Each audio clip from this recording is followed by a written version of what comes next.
नमस्कार, मैं हूं संजय शर्मा। आप देख रहे हैं 4 पीएम दिल्ली। गजब राजनीति है गुजरात लॉबी की। क्या क्या खेल खेलते हैं ये लोग। गाड़ियां कबाड़ा हो रही हैं, मंदिर में चंदा चोरी हो रही है, कोई पूछने वाला नहीं है। दैनिक भास्कर के राजनीतिक संपादक केपी मलिक से मैंने इस रहस्य को जानने की कोशिश की है। रोचक बातचीत है, सीधा लेके चलता हूं आपको केपी मलिक के पास। 4 पीएम न्यूज नेटवर्क में बहुत बहुत स्वागत है केपी मलिक साहब। मुझे पता है कि आप मेरी शक्ल देखते ही मेरी शर्ट पे कमेंट करेंगे, इसलिए मैंने पहले ही बता दिया आपको। बहुत बहुत स्वागत है आपका। नहीं मेरा देखिए, अब चश्मा। संजय जी, अगर आप शर्ट ऐसी पहने, आप हमारी शर्ट पे कमेंट क्यों नहीं करते? क्योंकि आपको पता हमारी साधारण शर्ट है। हमारी शर्ट 500-600 रुपए के कपड़ा लेके ही सिलवा लेते हैं, और कभी कभी हमारे प्रेस क्लब के बराबर में शर्टें बिकती हैं, वहां से हम खरीद लाते हैं। वहाँ 200, 400, 500 रुपए की शर्ट मिलती है। कई लोग उस पर विश्वास नहीं करते, अगर वो तारीफ करते। अब आप मुंबई में बैठे हैं और आप जबरदस्त शर्ट पहनेंगे, जो डिजाइनिंग शर्ट है, और उस पर हम कमेंट ना करें, कैसे हो जाएगा? मुझे अब पता चश्मा मुझे पता आजकल था। आप बदल नहीं रहे। अब चश्मा आप बदल नहीं रहे, हमारा चश्मा बदल गया। आज आपके जो हिमांशु है, उन्होंने पूछा कि सर आपका चश्मा बदल गया। हमने कहा भाई टूट गया, अब ये बनवा के लाए। घरवाली डांट रही है, इतना महंगा चश्मा बनाना जरूरी था क्या? 10-12 हजार का चश्मा बना, इससे कम बनता ही नहीं है। वो तो अब जो घर है में डांट आजकल, पड़ती है, तो क्या करें? वो चश्मा लग भी अच्छा रहा है आपका। वो जो है अब आजकल इसी ना, पे बच गई जान, ये इस पे बच गया। घरवाली ने बाद में यही कहा कि चलो कोई बात नहीं, महंगा बनवा लिया, ठीक है, लेकिन ठीक लग रहा है, तो बच गई जान। देखो भाई, आप लग भी अच्छे रहे हैं आप। और चश्मे की वाकई में, कल जो है समय रैना के संग डिनर था मेरा। केलकर साहब भी वहाँ पे थे, बहुत बड़े एक्टर हैं समय रैना। तो वहाँ पे भी मेरे चश्मे की तारीफ हो रही थी। चश्मा बड़ा अच्छा लग रहा है मेरे को, बड़ा खुश हो गया मैं। आपका आजकल चश्मा तो जबरदस्त है। आजकल समय का वैसे ही जलवा ज्यादा टाइट चल रहा है। उनका समय भाई तेरा ही है, कुछ भी कह देती हूँ, समय जलवा टाइट चल रहा है। चलिए हम आज बढ़िया सी बात ये करते हैं कि जी। जब जब गडकरी जी की नैया डूबने लगती है, तब तक आज तक चैनल आ जाता है और फिर वो हम्म। एक्सप्रेस वे पे गडकरी जी दिखाते हैं। मैं जिस समय बात कर रहा हूँ, मेरे सामने आज तक चल रहा है, और ये जो इंटरव्यू गडकरी जी का चल रहा है, ये मैं शायद आज तक पे छठी या सातवीं बार देख रहा हूँ। मतलब एक इंटरव्यू हुआ, एक्सप्रेस वे पर हो गया, और वो सातवीं या आठवीं बार चल रहा है। बहुत सारी चर्चा चली सोशल मीडिया पे कि ये जो पीआर कंपनी है, गडकरी साहब को चमकाने के लिए करोड़ों रुपए खर्च करती है। मीडिया इन्फ्लुएंसर को देखते हैं, गोदी मीडिया को देखते हैं। एक चैनल पे, जो देश का सबसे बड़ा चैनल कहलाता है अपने आप को, एक ही इंटरव्यू आठ आठ बार, नौ नौ बार दिखाया जा रहा है कि साहब एथेनॉल से कोई समस्या नहीं है गाड़ी की। पूरे देश भर से समस्या आ रही है, मिडिल क्लास फैमिली की हवा खराब हो गई है। एक आदमी, मध्यम वर्गीय परिवार, जिंदगी में मुश्किल से पैसे जोड़ तोड़ करके गाड़ी खरीद पाता है। और तेल का खेल इतना विकट हो रहा है कि लोग कह रहे हैं कि जिनका 18, 17, 18 का एवरेज था, वो गाड़ियां 9 का एवरेज देने लगी हैं। सर्विस सेंटर में मेरी बात हुई कई सर्विस सेंटर पे, वो कह रहे हैं गाड़ियां अचानक बुरी तरह खराब होने लगी हैं। जिस आदमी को, बैंक के क्लर्क को 70-80 हजार रुपए सैलरी मिलती थी, किसी तरह ईएमआई पे गाड़ी खरीदी है, उसकी जान निकल गई है। इस तेल के खेल में विश्व गुरु चुप हैं, कुछ नहीं कह रहे। गडकरी जी की बदनामी के पीछे गुजरात लॉबी का हाथ बताया जा रहा है, और यहां तक चर्चा चलने लगी कि गडकरी जी को मंत्रिमंडल से बाहर कर दिया जाएगा। तो बेचारे गडकरी जी आज तक के चैनल की शरण में पहुंचे कि भैया एक्सप्रेस वे पे हमारा इंटरव्यू दिखा दो। तो आज तक को ईमानदारी से ये कह देना चाहिए कि हमने गडकरी जी से करोड़ों रुपए नहीं लिए हैं। मंदिर की चंदा चोरी के बाद में अचानक योगी आदित्यनाथ की गाथाएं आज तक पे चल रही हैं। और जो मेरी जानकारी के मुताबिक, योगी सरकार ने डंके की चोट पे, डंके की दम चोट पे फिर ऐलान कर रहा हूं, अगर करोड़ों रुपया योगी सरकार ने आज तक को इंडिया टुडे ग्रुप को किसी भी रूप में नहीं दिया हो, तो मैं चैनल बंद कर दूंगा। सबसे बड़ी घोषणा कर रहा हूं। यूपी के सूचना विभाग के मुखिया लिख के दे दें कि करोड़ों रुपया, शायद हो सकता है 100 करोड़ से भी रकम पूरी पहुंच जाए, आज तक को नहीं दिया गया। उत्तराखंड का हारा हुआ विधायक जो मुख्यमंत्री बन गया, जिसने अपनी नाकामी छुपाने के लिए, बड़ा फेल मुख्यमंत्री, जिसने अपनी नाकामी छुपाने के लिए लिख कर दे दे कि उसने करोड़ों रुपया आज तक को नहीं दिया, तो मैं ना दिया तो मैं चैनल बंद कर दूंगा। मेरे आपके टैक्स के पैसे के करोड़ों रुपया आज तक जैसे तमाम गोदी मीडिया को चैनलों को दिखाए जा रहे हैं, और जिस समय आपकी गाड़ी कबाड़ में बदल रही है उस समय ये चैनल बता रहे हैं कि नहीं साहब ये तेल तो बड़ा अच्छा है। ये गडकरी जी ने कह दिया। देखिए एक्सप्रेस वे में हम इंटरव्यू कर रहे हैं, देश के एक्सप्रेस वे टूटते जा रहे हैं, बहाल होते जा रहे हैं। गडकरी जी की पीआर कंपनियां, यहाँ तक चर्चा चल रही है, मेरे पास कोई साक्ष्य नहीं, यहाँ तक चर्चा चल रही है कि ये प्लांट करा रही है खबरें कि गुजरात लॉबी का हाथ है गडकरी को बदनाम करने में। खेल क्या चल रहा है मलिक साहब, आप ही बता सकते हो। दिल्ली में आप बैठते हो, सालों से पार्लियामेंट आप जाते हो। गडकरी जी ने पत्रकारों को लजीज खाना खिलाया, उसमें एक आप भी थे। मैं माफी मांग रहा हूँ, मैं चाह रहा हूँ लेकिन मेरे मुंह से निकल गया, लेकिन निकल गया कि शानदार डिनर आपने भी किया था गडकरी जी का। लेकिन आप पे फर्क पड़ता नहीं है, आप तो जिसके डिनर खाओ सच होगा तो आप उसकी बैंड बजाओगे। आप, मैं जानता हूँ आपको, आपने ऐसे तमाम अपने दोस्तों की बैंड बजाई है। हमारे जगदीप धनखड़ रोते हैं आज तक कि कैसे जाट है केपी मलिक, जो जाट जाट एंगल सेट नहीं कर पाए धनखड़ साहब की। खाट खड़ी करी आपने। एक हम है, हम अपने पंडितों को कितना बचाते हैं, अगले चरण में आपसे बात करेंगे उन पंडितों के मुद्दों पे भी। लेकिन जरा गडकरी जी की कहानी बताइए और अपनी गाड़ियों का और अपने अड़ोसी पड़ोसियों की गाड़ियों का हाल बताइए। जिए मर जाए मध्यम वर्गीय क्या परिवार क्या करे। संजय जी, मैं ये चर्चा शुरू करने से पहले आपको डिनर की और चाय नाश्ते की बात बताता हूं। देखिए, ये कोई नई परंपरा नहीं है कि पत्रकार जो है मंत्रियों के घर नाश्ता करें, चाय पिए। पत्रकार जाते हैं, अब हम जैसे पत्रकार खाते ही क्या है। मेरा तो वैसे ही लीवर की वजह से प्रॉब्लम रहती है, थोड़े थोड़े फल फ्रूट खाए, चाय पी, हो गया हमारा इतने में ही। हम वहां जिस चीज के भूखे हैं उस भूख को मिटाने जाते हैं, और एक पत्रकार की भूख होती है खबर की, कुछ खबर हाथ लग जाए। आज तो लोग जो पत्रकार जाते हैं वो खूब खाना खाते हैं और फोटो खिंचवा के आ जाते हैं। हमारी कोशिश नहीं रहती कि मंत्री के साथ हमारा फोटो खींचे, हमारी कोशिश रहती है कुछ खबरें निकले। एक तो हम इसलिए जाते हैं, दूसरा हम जिसके घर में जाते हैं उसको खूब पेल के आते हैं।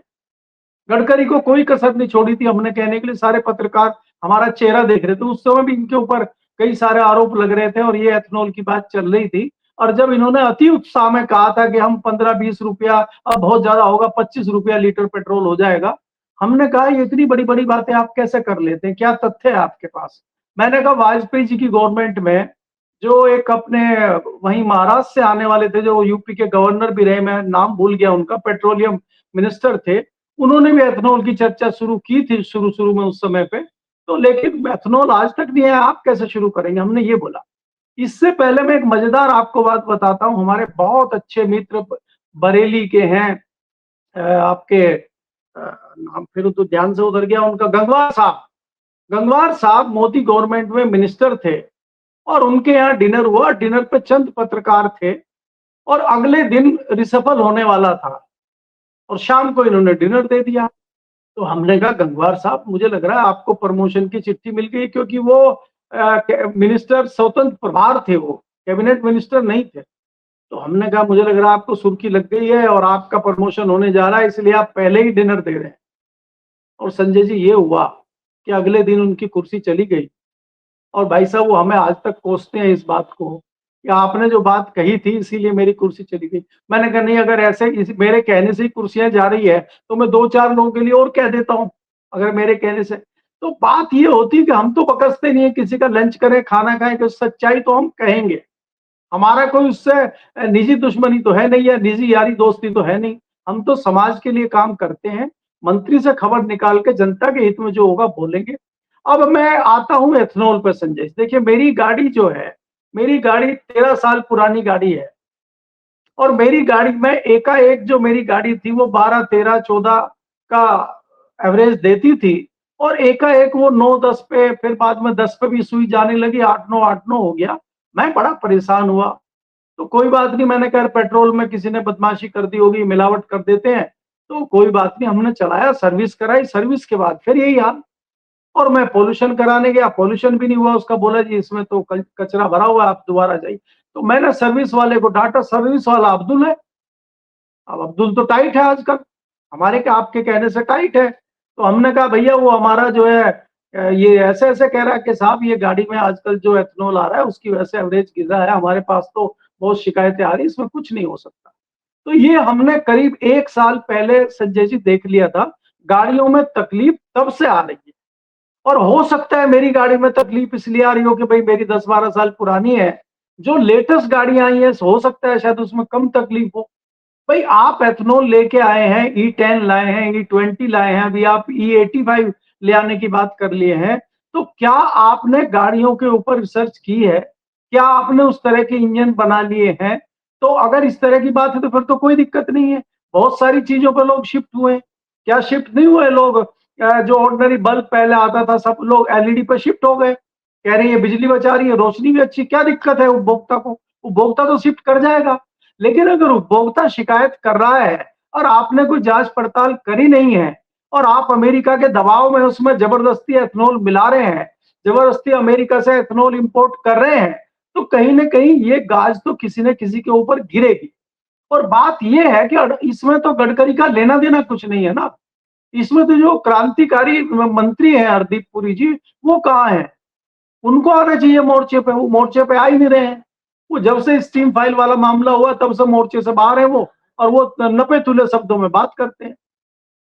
गडकरी जी की प्रॉब्लम अब जो आज की डेट में संजय जी दिखाई दे रही है, चाहे उसमें आज तक भूमिका निभा रहा हो, चाहे कोई दूसरा मीडिया हाउस भूमिका निभा रहा हो, देखिए दिल्ली में चर्चा ये है कि अब अस्तित्व और अपना जो है दबदबा दबाने का समय नंबर 1 नंबर 2 में चल रहा है, बाकी सारी चीजें दाएं बाएं हो गई। अब नंबर 2 अपना वर्चस्व दिखाना चाहते हैं, नंबर 1 अपना वर्चस्व दिखाते हैं, और इस वर्चस्व में कई लोग नपेंगे। नंबर 2 से जो सीनियर व्यक्ति हैं उसमें बहुत सारे लोग हैं, उसमें खाली गडकरी नहीं है। चाहे गडकरी हो, चाहे शिवराज हो, चाहे वो कई सारे और मंत्रियों के नाम हो।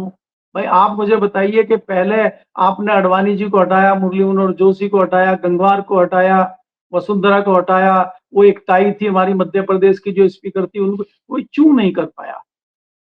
और आपने जरा सा टिकट काटा एक हमारे मिश्रा जी का, नरोत्तम मिश्रा मध्य प्रदेश वाले का, पिछले 24 घंटे से उसने ऐसा नाच नचाया दोनों को कि नाक रगड़नी पड़ रही।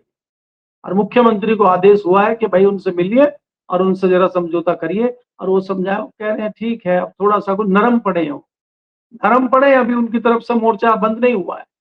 तो आपकी हालत खराब हो गई है। आपकी हालत खराब होने का मतलब यह कई मोर्चों पे घिरे हुए हैं। इधर बाबा का सोटा चल रहा है, बाबा को मौका मिल गया कि आज तक को घेर लो। आज तक अगर नाराज है दिल्ली से, आज तक दिल्ली का कम दिखा रहा है, तो ले आओ इसको अपने पाले में। पाले में खींचने की भी तो बात है ना, तो उसके लिए पैसा देना दे, इसलिए पाल के रखे हैं। जो नोट आपने देखा होगा ना, कुछ नोट पकड़े गए थे उत्तराखंड के फार्म हाउस में, और वो बोले किस लिए रखे हुए नोट, भिजवाइए आज तक के यहाँ।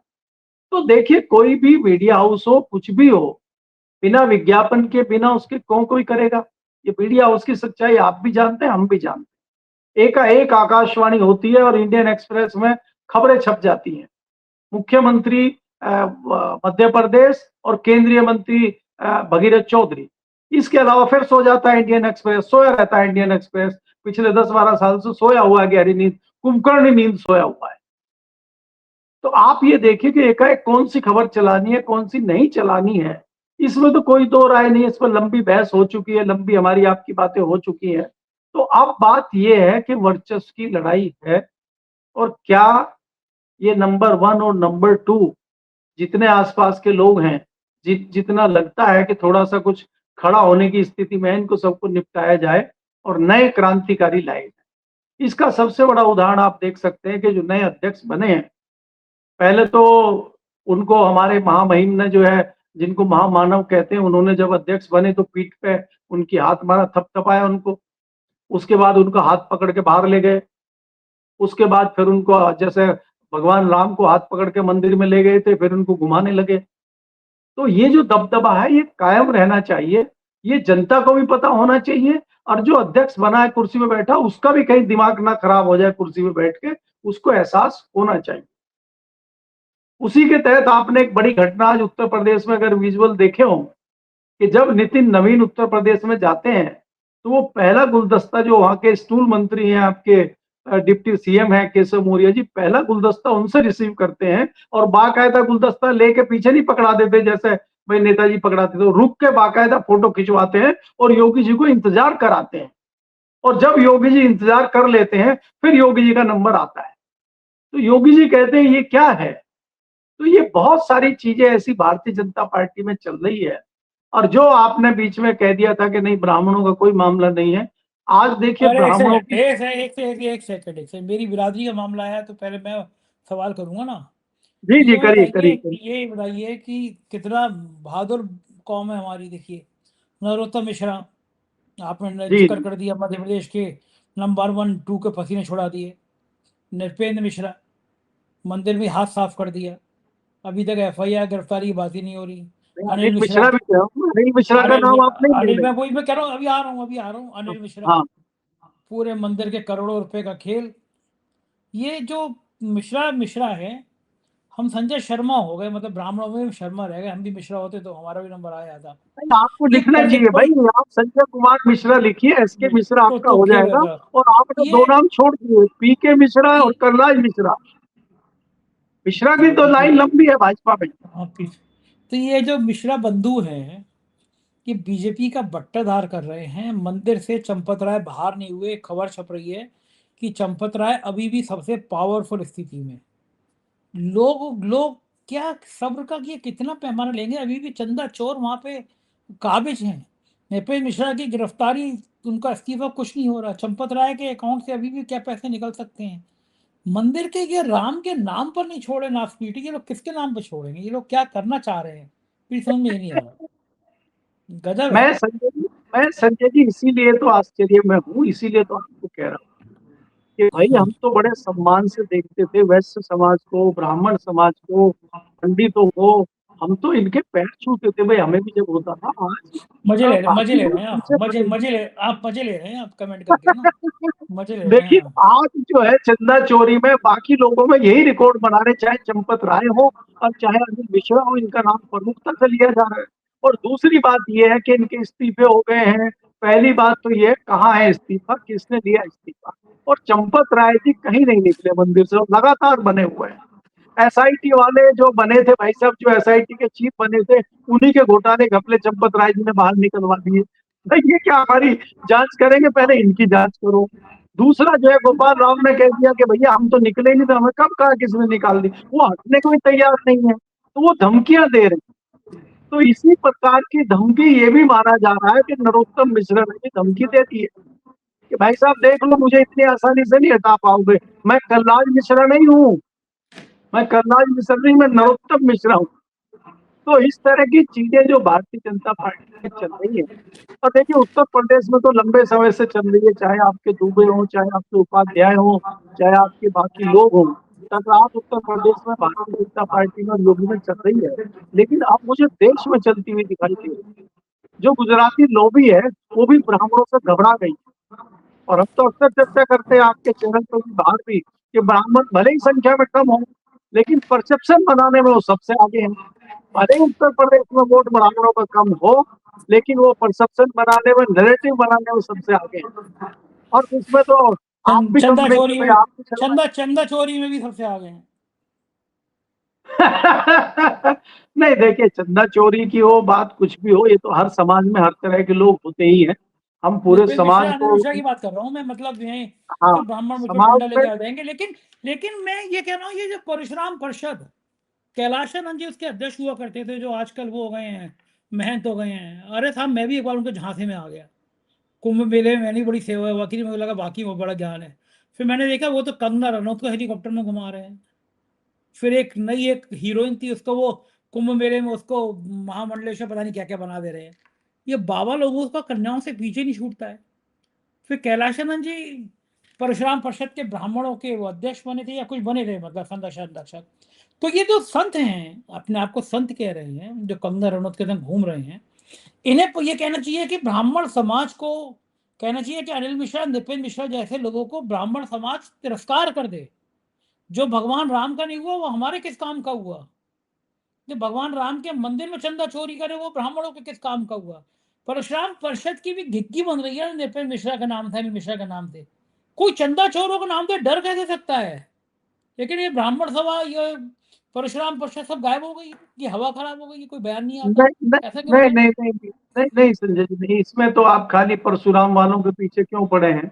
परशुराम तो ठीक है, परशुराम जी तो फरसा लेके चलते थे, इसमें तो दबदबे वाले तो डर गए हैं। जो एक दबदबे वाले हाँ भाई साहब ब्रजभूषण, ने, हाँ ब्रजभूषण, ब्रजभूषण सही ने है। भी आप बयान दिया अगर था। दबदबे वाले भाई साहब डर गए हैं, आपके पर्ची निकालने वाले नए नए जो बाबा बने हैं, बाबा बागेश्वर, वो डर गए हैं और वो दावा कर रहे हैं, देखिए कि भाई साहब पर्ची तो मैं निकाल दूंगा, लेकिन पर्ची निकालने के बाद मेरा जो होगा उसकी कल्पना आप करिए। मैं संजय जी कहना ये चाह रहा हूँ कि ये जो हमारा एक सब्जेक्ट है, ये जो एक क्षेत्र है, धार्मिक जो क्षेत्र है, इसमें कई सारे साधु संत हैं, कई सारे अच्छे बुरे लोग हैं। और अभी हम जैसे जिक्र करें तो कोई समाज, पूरा का पूरा समाज बुरा नहीं होता, उसमें कुछ लोग बुरे होते ठीक बात, बिल्कुल ठीक हैं। बात ऐसा है। तो है नहीं कि संत संत संजय जी, ऐसा तो है नहीं कि अभी हुए पहले नहीं हुए। संतों का जितना आदर देश में है, और उसी आदर की पर्दे के पीछे उसी से चोरी से छुप गए हैं ये लोग, उसका फायदा उठा रहे हैं, ये हमारा दुर्भाग्य है। अच्छे संतों की आज भी हमारे देश में कमी नहीं है, लेकिन वो चुपचाप अपने घरों में बैठे हैं। आज आप देखिए, कहीं किसी क्षेत्र में देख लीजिए, जो आप पत्रकारों में ही देख लीजिए, क्या आप ये कह देंगे कि सारे मीडिया हाउस बिक गए हैं, सारे पत्रकार बिक गए हैं? ये आप कह सकते हैं? तो आज जो सारे ग्रुप है, सारे क्षेत्र हैं, सब में बुरा हाल है। स्वामी की आप बात करिए कि एक चक्र पर ये आपके ब्रह्मचारी महाराज हैं, उत्तर प्रदेश के बहुत बड़े स्वामी हैं। ब्रह्मचारी महाराज का नाम आपने सुना होगा, उन्होंने शंकराचार्य जी के ऊपर तमाम केस किए थे, और जो बटुक ब्राह्मण है उनको बचाने का उन्होंने बीड़ा उठाया था, क्योंकि वो शंकराचार्य जी उनका जो है वो कर रहे थे, दोहन कर रहे थे। तो वो कहाँ है आज की डेट में वो ब्रह्मचारी की जब जांच होती, पता लगता है कि उसके ऊपर कितने मुकदमे चल रहे हैं, कितनी बार जेल चले गए हैं, लेकिन वो भी भगवा चादर में छुपे हुए हैं। तो ये धार्मिक चादर इतनी बड़ी है, इतनी पवित्र चादर है कि जो भी इसके पीछे छुपेगा वो सब दब जाएगा। संजय जी, अगर यही घोटाला घपला मंदिर के बजाय कहीं और हुआ होता, क्या इस पे इतनी बड़ी चर्चा नहीं होती? क्योंकि आस्था कहीं ना कहीं लोगों की ऐसी है, और आस्था में लोग अंधे हो जाते हैं और टालते हैं। और मैं तो संजय जी बड़े लोगों से सुनता हूँ, अरे हमने चंदा दे दिया। अब वो चंदा कहाँ जा रहा है, कौन क्या यूज कर रहा है, उसको छोड़ो। हम ईश्वर के भक्त हैं, हमने ईश्वर का नाम लिया, ईश्वर के नाम पे हमने दान कर दिया। गुप्त दान देने वालों की सूची बहुत लंबी है। ये तो चंद लोग थे जिन्होंने बड़ा चंदा दिया था, उनको रसीद नहीं मिली, वो भी भावुक हो गए, दुख में उन्होंने कह दिया कि भाई हमने दिया था, वो भी शायद गायब है। अब आज देखिए, आज सिंधी समाज का कोई व्यक्ति सामने नहीं आ रहा। उनके समाज में ये मीटिंग हो गई कि भाई जो हो गया, इसको छोड़िए। अगर वो हमने तो दान कर दिया ना। तो बात ये है कि ये ऐसा क्षेत्र है कि इसका गलत फायदा लोग उठा रहे हैं। चाहे आप राजनीति देख लीजिए, चाहे आप पत्रकारिता देख लीजिए, चाहे आप व्यापारी देख लीजिए। आज अगर आप बिजनेस में देखेंगे, खाद्य वस्तुओं में देखेंगे, पहले मिलावट हो जाती थी किसी दाल में, भाई दाल में मिलावट कर दी, चावल में मिलावट कर दी, तो हमारी माँ बहनें जो है जब चावलों को छांटती हैं, धोती हैं, उसमें से मिलावट हटा देते हैं। आज आप खाने पीने की दवाओं में मिलावट कर रहे हैं। आज आप कोई चीज छोड़ ही नहीं रहे हैं, हर चीज में आप मिलावट कर रहे हैं, दवाओं में मिलावट कर रहे हैं। आपको पता है कि ये आदमी इंजेक्शन लगने के बाद मर जाएगा, कैंसर की दवाई आप निकली देगा। तो आदमी का दीन ईमान खत्म हो चुका है। कुछ जो चंद लोग भले बचे हुए हैं, तो बेचारे चुपचाप अपना समय काट। क्या साधु समाज नहीं ऐसा अच्छा है जो चुपचाप अपना बैठे? अगर आप ढूंढने निकलेंगे तो तमाम आपको साधु संत ऐसे मिल जाएंगे, और ऐसे भी मिल जाएंगे जो सड़क पर नंगा नाच कर रहे हैं, उनका एक आध का हमने नाम भी लिया, और आप ढूंढेंगे तो आपको पता लग जाएगा। तो मुझे लगता है कि इस क्षेत्र की चर्चा करके हमें लग रहा है कि उनको भी दुख पहुंचाना है अच्छे लोगों को, और हमें भी अपना मामला, अपना दिमाग, अपने दिमाग सब गंदे करने वाली बातें हैं। हम तो राजनीति पे ज्यादा फोकस करते हैं, हम तो सरकार पर ज्यादा फोकस करते हैं, हम तो पत्रकार भी राजनीतिक, हम तो राजनीतिक संपादक हैं, हम तो राजनीति की बात करते हैं और सरकार की खिंचाई करते हैं। मेरे पास लगातार ऐसे कई बड़े नेताओं के, हमारे क्षेत्र के चेले चपाटों के फोन आ रहे हैं, बोले गुरु जी आप फलाना ऐसे क्यों नाराज हैं, उनको आशीर्वाद क्यों नहीं दे रहे? मैंने कहा उनको आशीर्वाद दिलवाना है तो बाबा के पास भेजिए या शंकराचार्य जी के पास भेजिए। सलाह मशवरा देना है तो हमारे पास, क्योंकि हम बाबा तो है नहीं आशीर्वाद देने। तो हमसे कई लोग संजय जी इस तरह भी परेशान हैं। लेकिन देश में जिस प्रकार के हालात चल रहे हैं, उस पे आज की डेट में अगर आप किसी नेता को देखेंगे, किसी दूसरे जिम्मेदार व्यक्ति को देखेंगे, वो कहीं जिम्मेदारी दिखती नहीं। उसके लिए मैं दो उदाहरण आपको देना चाहता हूँ कि जैसे हमारे प्रधानमंत्री जी 3 देशों की यात्रा पे गए थे। पहले वो इंडोनेशिया गए, फिर वो ऑस्ट्रेलिया गए, और वो न्यूजीलैंड होते हुए भारत आ गए। ऑस्ट्रेलिया में आपको पता चला होगा कि वहाँ के जो हमारे ब्यूरोक्रेट थे, जिनसे किसी पत्रकार ने सवाल पूछा कि भाई प्रधानमंत्री जी प्रेस कॉन्फ्रेंस नहीं करते हैं, इस पे आप क्या कहना चाहते हो, उन्होंने कितनी बढ़िया बात बताई जो हमारे आपके दिमाग में आ ही नहीं सकती और हम लोग सोच ही नहीं सकते। वो कितने एग्जाम पास करके इतनी बड़ी सर्विस में गया होगा। उसने कहा कि जो हमारे प्रधानमंत्री जी है भारत के, माननीय नरेंद्र मोदी जी, वो सीधा संवाद करते हैं, क्योंकि भारत गांव का देश है। 80% लोग गांव में रहते हैं और गांव की मानसिकता के लोग हैं, इसलिए वो बीच के लोगों का प्रयोग नहीं करते। मतलब बीच के लोग जो दलाल हैं, जैसे पत्रकार लोग हैं, इधर की बात सुन के प्रधानमंत्री जी गाँव भेजते हैं, उनको बीच वाले लोगों को उन्होंने हटा दिया है और वो सीधे मन की बात करके वहां तक पहुंचाते हैं। ये जवाब उन महाशय ने दिया। तो इससे आप सोच सकते हैं कि वो किस मानसिकता के व्यक्ति होंगे। तो उनकी मानसिकता देख के हमें दया उनके ऊपर। इसके बाद अब आप जब देखते हैं भारतीय जनता पार्टी के तमाम जो प्रवक्ता है, चैनलों पे आप देखें कितने विद्वान व्यक्ति हैं, जो भारतीय जनता पार्टी के पार्लियामेंट में खड़े होकर जवाब देने वाले एमपी हैं, कितने विद्वान हैं। ये वही भारतीय जनता पार्टी है अडवाणी और वाजपेयी जी को जमाने वाली, जब एक से एक विद्वान व्यक्ति संसद में खड़े होकर बोलते थे और विपक्ष का आदमी रोकने की हिम्मत नहीं कर पाता था। ये वही भारतीय जनता पार्टी है जो कांग्रेस की सत्ता होने के बाद हम लोगों को ऐसे पॉइंट बना के देते थे कि कांग्रेस गिर जाती थी उसमें, चाहे वो 2G घोटाला हो, चाहे वो कोल घोटाला हो, चाहे वो कॉमनवेल्थ का घोटाला, भली बात में कुछ न हो, लेकिन कहां से इतने बढ़िया तथ्य बना के लाते थे। आज कहाँ चले गए वो लोग। आज ये जो आए हैं नए नए प्रवक्ता, कुछ जानकारी नहीं है, व्हाट्सएप यूनिवर्सिटी खोल रखी। आपने देखा होगा एक बहुत ज्यादा वीडियो आजकल चल रहा है, जो व्यक्ति आए थे जिन्होंने इसकी गणना की थी, इसकी रचना की थी कि भाई 900 बार जो है इन्हीं यादव की और अखिलेश यादव की बात हुई है, वो भागते फिर रहे हैं। तो ये प्रोफेसर है व्हाट्सएप यूनिवर्सिटी के। तो वो भी आज पंडित जी सोच हैं, रहे हैं कि वो भी पंडित जी हैं। मैं इसीलिए कह रहा हूं, अब आप ये काम अगर पंडित करेंगे, जिनको विद्वान मानते हैं, पढ़े लिखे मानते हैं, तो एक साधारण व्यक्ति क्या करेगा, एक किसान क्या करेगा, एक मजदूर क्या करेगा, एक दुकानदार क्या करेगा।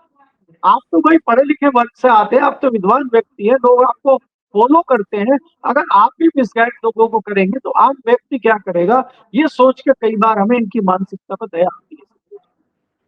बिल्कुल ठीक कह रहे हैं मलिक साहब, स्थिति यही है। बहुत बहुत शुक्रिया, आपने मुझे समय दिया, बातचीत की, थैंक यू। ये थी केपी मलिक जी, और ये चर्चा बहुत सार्थक है, बहुत जरूरी है, आपके लिए जरूरी है, मेरे लिए जरूरी है। मामला रोज की दिनचर्या से जुड़ा है, हमारी गाड़ियों से जुड़ा है। और भी मामले हैं देश में, चंदा चोरी का मामला भी प्रमुखता से है। आखिर क्यों छुपाया जा रहा है? आप क्या सोचते हैं, मुझे बताइएगा जरूर, मुझे आपकी राय का इंतजार है। शुक्रिया, थैंक यू।